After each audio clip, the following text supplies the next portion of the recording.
안녕하세요. 더플로의 저자 안유아 교수입니다. 시대의 운명을 내다본 사람이 불을 거머쥔다. 오늘은 드디어 이 책의 본문에 들어갑니다.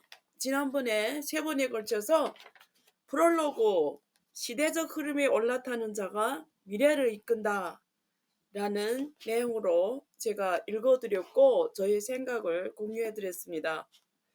프롤로그는 저의 진심을 담아서 여러분들한테 정말로 전해드리고 싶은 핵심 메시지를 담았다고 하면, 본문에서는 주제별로 나누어서 제가 어떤 경우에는 큰 흐름적인 내용이 있고 어떤 경우에는 아주 디테일하게 구체적인 절차, 방법으로 또 다루었고요.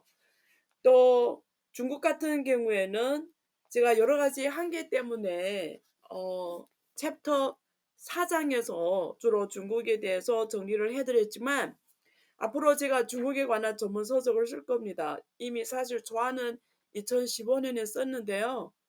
제가 여러 가지 많은 고민 끝에 지금 계속 수정하고 있다고 보시면 됩니다. 그래서 미래 시대적 흐름에 맞는 우리가 어떤 산업과 어떤 방향에서 준비를 해야 되는지까지 이 책이 구체적으로 산업별로 제가 생각하는 바를 정리했습니다. 핵심적인 내용, 핵심 메시지. 그래서 이 책의 목록을 먼저 말씀드리고 제가 본문을 들어가도록 하겠습니다. 챕터 1, 투자란 시대적 흐름에 베팅하는 것. 그래서 이 투자에서 성공하기 위해서 우리가 어떤 시대적 이슈, 핵심, 본질을 꿰뚫어 봐야 되는지가 제1장에서 제가 설명해 드렸다고 하면, 챕터 2, ROE에 숨어있는 시대 흐름과 투자 방향. 그래서 투자의 아주 기본적인 방법론을 가리키고 있습니다. 어느 정도로 구체적이냐면, 우리가 주식을 고를 때 만약에 아주 초보자라고 하면 적어도 요 정도는 우리가 체크해서 투자를 해야 된다.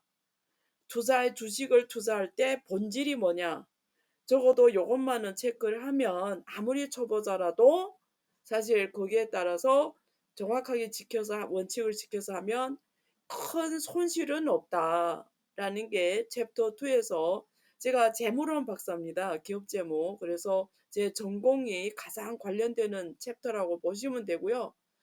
ROE는 자기자본 이익률인데요. 쉽게 말하면 주주들한테, 이 기업은, 주식회사는 어, 주주의 가치 극대화를 위해서 기업이 존재한다고 재무론의 기본 전제로 적혀져 있습니다. 그래서 주주가 이 기업에 투자했을 때 주주한테 남겨지는 이익이 얼마냐가 RO입니다. 그래서 저보고 주식 투자의 핵심이 뭐냐, ROE로 시작해서 ROE로 끝난다라고 말할 수 있을 정도로 ROE는 기본적으로 반드시 알아야 되고 투자에서 성공하기 위한 가장 핵심적인 지표입니다. 챕터 3는 50년 경제 주기와 기술 혁신 주기의 커플링이라는 제목으로 되어 있는데요. 우리가 흔히 그런 말 하죠. 한 사람은 누구나 자기 생애에 3번의 기회가 온다. 사실 이 말을 경제학적으로 풀어드리면 경제 주기에 관한 이야기입니다. 경제 주기와 기술 혁신 주기에 관한 이야기인데요. 이것도 마찬가지예요. 우리가 거시경제의 흐름을 잘 알아야 되고요. 투자에서 성공하려면, 기업이나 혹은 주식 투자에서 성공하려면 거시경제의 흐름을 알아야 되는데, 거시경제 읽음에 있어서 가장 핵심적인 기본 경제학적 개념이 경제 주기에 관한 개념이에요. 그리고 큰 시대적 흐름을 읽으려면 기술 혁신 주기에 대해서 반드시 알아야 됩니다. 요 두 개만 잘 읽어도, 요 흐름만 잘 타도 여러분은 투자의 50% 이상은 성공하면서 시작한다라고 보시면 됩니다. 그래서 여기에 재미있는 내용으로 미국 주식시장이 장기적으로 우상향하는 이유, 미국 주식 투자 괜찮을까, 이런 내용이 있고요. 미국과 중국 어디에 투자할까, 이런 재미있는 내용이 있고요. 저는 챕터 3의 핵심을 50년 경제 주기의 콘트라티에프 파동 요것만 이해해도 경제는 50% 먹고 간다고 보시면 됩니다. 자, 제 4장입니다. 챕터 4. 중국을 알면 시대 흐름 파악이 쉽다라는 제목인데요. 많은 분들이 사실 중국인들도 중국을 잘 모릅니다. 중국에 산다고 해서 중국을 아는 것도 아니에요. 중국에서 태어났다고 해서 중국을 아는 것도 아니에요. 우리가 어떤 인사이트를 갖고 중국을 보느냐에 따라서 여러분들이 각자 가져가는 결론은 다를 겁니다. 그래서 중국 경제에 대해서 아주 본질적인 부분을 짚어드리고 있고요. 중국이 어떻게 오늘날 미국 다음에 G2로 성장했는지 이 과정만 정확하게 이해해도 중국 경제학 10%는 먹고 들어간다고 보시면 되고요. 자, 중국 경제 미래는 그리고 중국 부동산은 거품인가? 이걸 통해서 중국 경제의 50% 이해가 간다고 보시면 돼요. 자, 챕터 5는 미중 갈등 시대 투자 방향 찾기라는 제목으로 되어 있고요.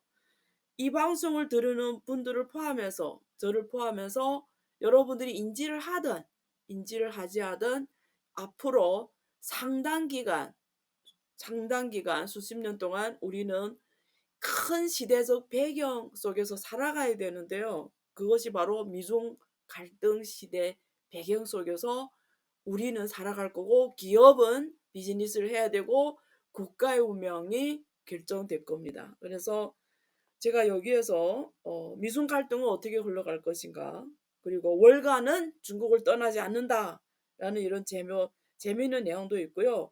베트남이 그리고 인도 이런 나라들이 중국 대신 세계 공장이 될 수 있을까, 이런 내용도 있습니다. 자, 마지막 챕터는 챕터 6, 제6장이죠. 시대적 흐름, 미래의 방향과 우리의 준비라는 내용으로, 그럼 우리가 미래 도대체 어떻게 이런 시대적 배경하에서 우리는 어떻게 흐름을 읽고 준비해야 되나 라는 주제로 제6장을 정리했다고 보시면 여기에 여러분들이 관심을 가지는 많은 내용이 있습니다. 예를 들면 넥스트 애플은 누구인가, 그리고 블록체인, 비트코인을 어떻게 봐야 되냐, 메타버스 어떻게 봐야 되냐, 한국은 더 이상 IT 강국이 아니다. 우리는 보통 한국을 IT 강국으로 보잖아요. 근데 왜 제가 한국은 더 이상 IT 강국이 아니다라고 썼을까요? 그래서 한국이 디지털 강국이 되기 위한 조건이라는 내용이 마지막 마무리로 되어 있고요. 최종 마지막 페이지는 에필로그입니다. 닭장에서 벗어나 자신의 한계를 뛰어넘어라 라는 것이 제가 마지막으로 이 더플로 책을 읽어주는 독자들한테 남기고 싶은 강렬한 메시지입니다. 그래서 오늘은 제1장 투자란 시대적 흐름에 베팅하는 것, 제1장에 들어갑니다. 여기에 내용이요 모두 구절로 돼 있어요. 제가 한 번에 제가 시간을 최소한 20분 초과하지 않으려고 하기 때문에 한 절마다 제가 끊어서 할 수도 있고 통째로 할 수도 있어요. 제가 설명 해석을 해드려야 되니까요.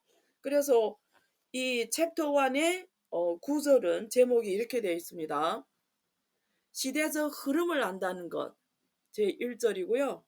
제2절은 황금알 낳는 거위 찾기, 제3절은 대중이 열광하는 스토리도 결국 시대적 흐름이다. 제4절 시대 흐름을 외면한 사람들이 투자 심리. 제5절 주목해야 하는 두 가지 사회적 흐름. 제6절 시대 흐름 공부에 게으르면 딱 그만큼 산다. 제7절 자본주의 체제에서의 부의 실현. 제8절 물가 상승률을 이겨하는 자산관리의 중요성. 제9절 뒤늦게 깨달은 성공의 전제, 위험을 기꺼이 감수하는 삶, 이렇게 되어 있습니다. 자, 그래서 74페이지까지 제1장인데요. 제가 오늘은 제 1절 시작해 보도록 하겠습니다. 혹시 책을 제가 이렇게 방송으로 하지만 또 보면서 들으면 좀 더 또 보기가 편하고 듣기가 편할 수도 있으니까 필요하신 분들은 서점에 가서 더 플로우 이 책을 사셔서 같이 제 방송을 들으면 훨씬 좋을 겁니다. 제가 사실은 이 책값이 21,000원인데요. 교보나 예스24 이런 데서 할인 많이 해가지고 한 18,000원 정도 하면 살 수가 있습니다. 근데 제가 사실 다작을 하지 않아요. 제가 방송은 많은 유튜브, 제 안유아 경제투자로 유튜브도 있고요. 또 많은 또 방송사나 유튜브 큰 채널에서 저를 초청해서 많은 방송을 요청하기 때문에 가끔 제가 나가줘서 합니다. 그래서 방송에서 많이 만난 것 같은데요.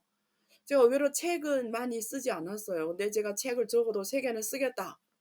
하나는 이 시대적 흐름을 말하는 더 플로우고요. 그리고 제가 지금 메타버스 초하는 메타버스 이코노미라고 미래는 메타버스 시대입니다. 메타버스 우리가 2D로 이식된 이런 생활에서 앞으로 여러분들은 그냥 3D에서 자유자재로 아무런 거부감 없이 살아가는 세상이 올 겁니다. 그래서 그러면 모든 우리의 지금 접하는 정보의 채널이 변할 거죠. 그래서 그런 메타버스 이코노미, 그럼 산업 체계도 변하게 돼 있고 우리가 준비해내야 되는 내용 다 변하면 메타버스 이코노미라는 책을 지금 쓰고 있는데 아직도 마무리는 못했어요. 그리고 중국 경제 책을 제가 정말 제 인생을 걸어서 잘 쓰려고 합니다. 제가 2015년에 초안을 썼지만 지금 거의 9년이 지났는데 안 출판한 이유도 여기에 있습니다. 그래서 책을 쓴다라는 게 그 사람의 평생을 공부해온 걸 다 녹여냈다고 보시면 돼요. 그러니까 여러분들은 한 2만 원 투자해서 한 사람의 평생의 지혜를 배워가는 거예요. 이게 세상에 이처럼 가성비 좋은 투자가 없어요. 지금 강연 뭐 쉽게 들어서 10만 원씩 강연비 하거든요. 어디가 강연 들어도 10만 원 해야 강연 듣습니다. 근데 여러분은 2만 원 투자로 그 사람의 평생의 지혜를 받아가요. 이처럼 가성비 좋은 투자가 또 있을까요? 그래서 저는 책을 정말 많이 읽습니다. 제가 제 책이 너무 많아서 제가 그 오피스텔의 방 하나를 매월 100만 원 주면서 임대를 해요. 제 서재처럼 쓰거든요. 거기다 책을 다 책만 있어요. 책상과 책만 있습니다.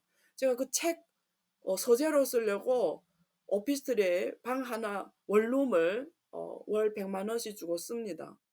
그러니까 왜 이처럼 책을 읽는 거는 그 사람의 평생의 지혜를 이 작은 투자로 우리가 가져간다라는 거는 그리고 책을 읽는 거 하나만으로 제가 첫 방송에서 말씀드린 것처럼 책 읽는 걸 하나만으로도 여러분들은 전 세계 상위 20%에 들어갑니다.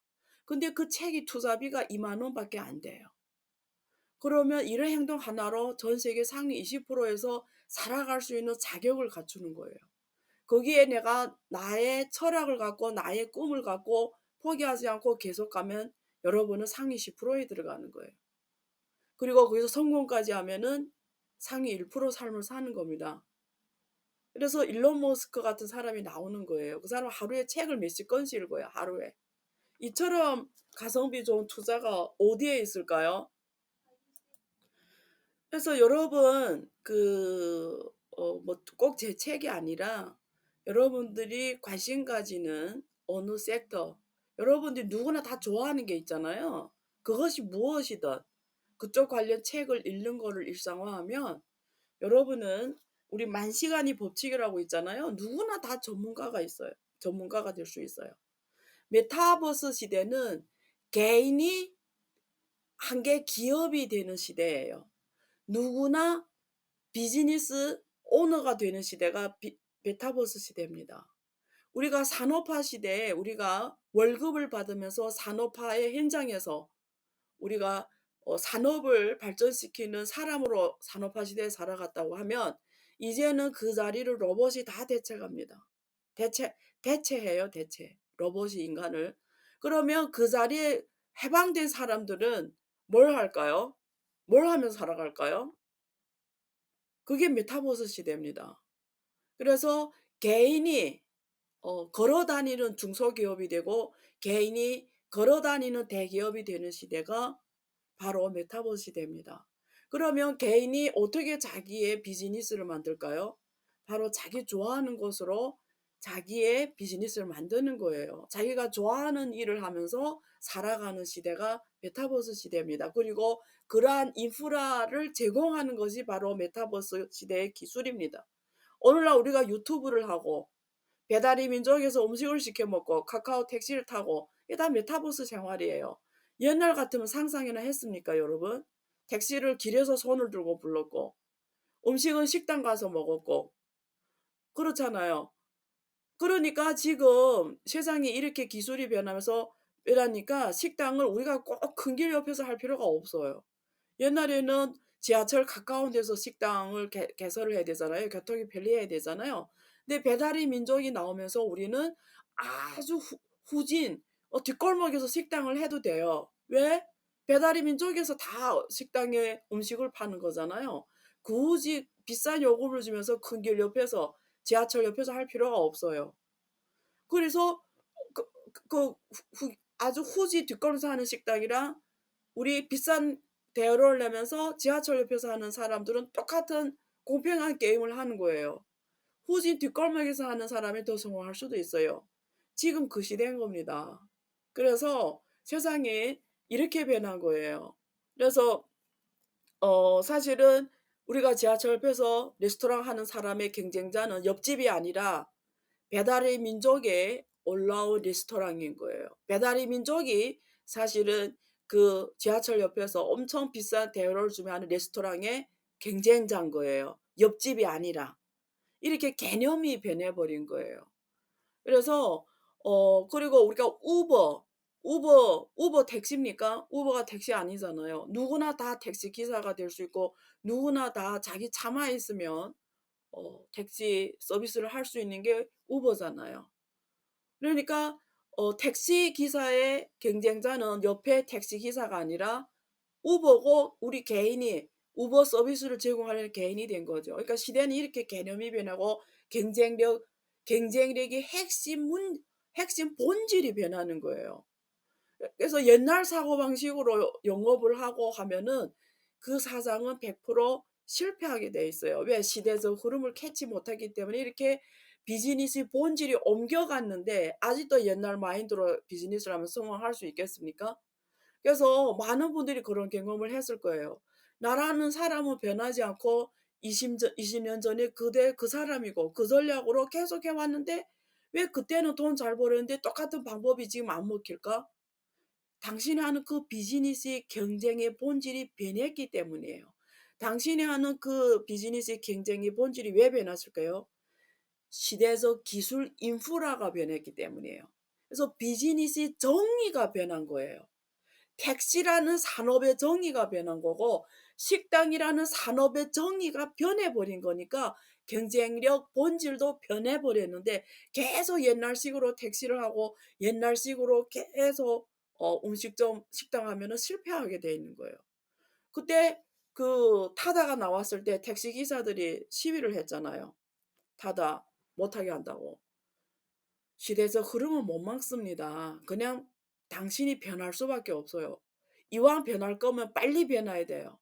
빨리 변해야 여러분 시대적 흐름을 빨리 타고 그 시대적 흐름에 오는 자본의 모든 중심에서 여러분들의 부가 결정이 되는 겁니다.